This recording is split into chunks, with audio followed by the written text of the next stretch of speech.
Hey guys, what's going on? It's your boy Bowser Jr. Fan 13, and welcome to our very first episode of the Let's Play Mega Man Marathon. And of course, we're booting up the Mega Man Legacy Collection so that we can play Mega Man 1, released in 1987, the very first game that started it all.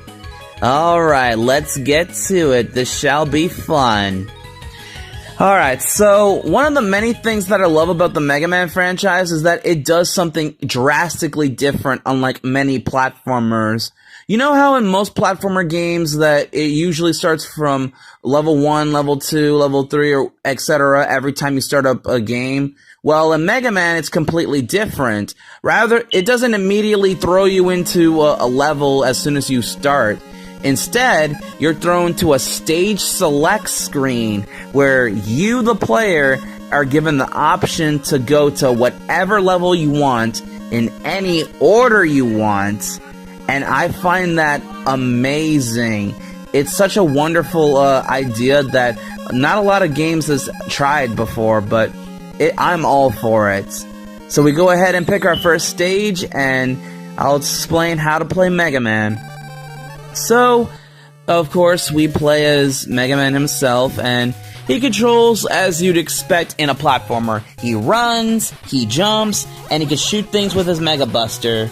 There are enemies that are constantly in your way, but of course, when you defeat said enemies, sometimes they will randomly drop items. Again, not all the time, but sometimes at random, and depending on what items you get will benefit you differently. Those color orbs that you'll sometimes get, they stack up your points, which it's not really much. It's just for bragging rights for a high score. Those yellow things, they heal your health. That blue thing, it heals your weapon energy, but we don't have any extra special weapons, but we'll get some eventually. The bigger versions heal most of the stuff. The smaller versions only heal a little bit. And there's Sniper Joe, one of the most iconic enemies in the Mega Man franchise. These guys carry shields, and they'll shoot at random, but you just gotta time your shots, and they'll go down eventually. So yeah, so basically we just need to get to the end of the level so that we can take down the Robot Master, who is basically the bosses of the game, and that's basically how it goes down. So anyways, with that being said, we're taking on our very first Robot Master, Bomb Man. Created by Dr. Light to demolish buildings deemed no longer necessary, Bomb Man carries out his duties using the explosive hyper bombs he is able to mysteriously create. In general, he tends to be fond of things that are showy or flashy. When he isn't working with Gutsman on construction jobs, Bomb Man likes to partake in a good game of bowling. Just don't expect to find him near anyone who smokes. Matches and lighters are two things he prefers to stay away from. Well, it makes sense because his name is Bomb Man. You know, bombs get ignited by fire. Yeah, I think that's common sense for everybody who knows what bombs are. So, anyways, that little Mega Man head over there is a free man, or little man's, or it's basically extra lives. So yeah, you can collect these to get extra lives.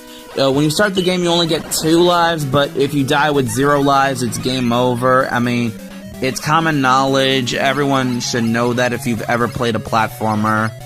But I digress. So after getting past this little Sniper Joe over here, we can go to the boss hallway.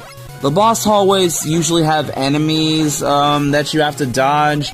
I don't know why they put enemies there, but it no longer becomes a thing in future games, but yeah. Well, with that being said, Bomb Man has a pretty easy strategy. He's not that difficult of a boss to deal with. Bomb Man will usually spend the majority of the boss fight just jumping around, chucking his bombs at you. One thing to note that is that if you get a bit close to him, he'll try to jump away from you. So use that to your advantage. Keep your distance and, you know, shoot him at the right time, then he should be easy to deal with. That little spear that just dropped, we get that from after beating the boss, and it basically ends the level. And I believe this is where Mega Man can get his weapons, because Mega Man can switch weapons and copy weapon data from the Robot Masters he's defeated, which is cool. And these weapons can be used to defeat bosses.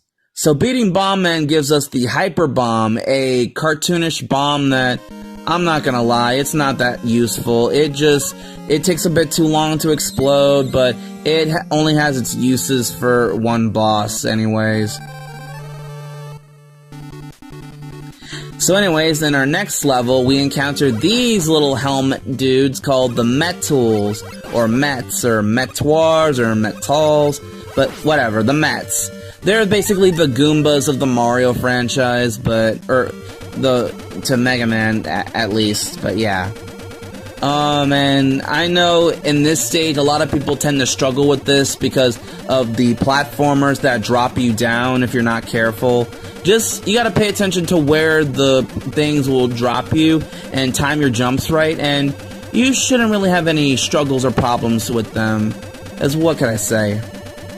Anyways, it's time to take on Gutsman! Dr. Light endowed Gutsman with superhuman strength for the purpose of construction work, and as such, he is capable of carrying stones weighing in excess of 2 tons. His body is created from a special alloy that is barely affected by small attacks, and he weighs so much that he can make the area around him shake when he lands from a jump. Ironically, he has often worked on construction projects alongside Bomb Man, whose bombs are capable of doing significant damage to his armor. Gutsman is said to be very sensitive emotionally, yet he overflows with a manly spirit and enjoys karaoke. Even so, he has a quick temper and dislikes reasoning. Oh, by the way, Dr. Wily, he loves Gutsman so much. Just thought I want to throw that out. And that big eye enemy, it's annoying. If you touch it, it'll majorly damage you in 3 hits, but yeah, you can always run away from it, but you just gotta be lucky. So we'll go ahead and switch over to the Hyper Bomb, and you can go and take down Gutsman. Alrighty, let's do it. It's Gutsman! Alright, so Gutsman spends the majority of the time just jumping around. Again, the ground shakes when he jumps. Just keep chucking your Hyper Bombs at him. He'll throw his rocks at you, but he should be easy to deal with. And that's basically it. By defeating Gutsman, we get the Super Arm. It's a weapon that allows you to carry rocks and stuff. But it's also not that helpful because if there's no rocks around you, it's practically useless and you leave yourself open to attacks, but yeah. But anyways, that's it for today's video. Thank you guys for watching. Like, comment, share, and subscribe. And I will see you guys in part 2 of the Mega Man Let's Play. Peace out, everyone!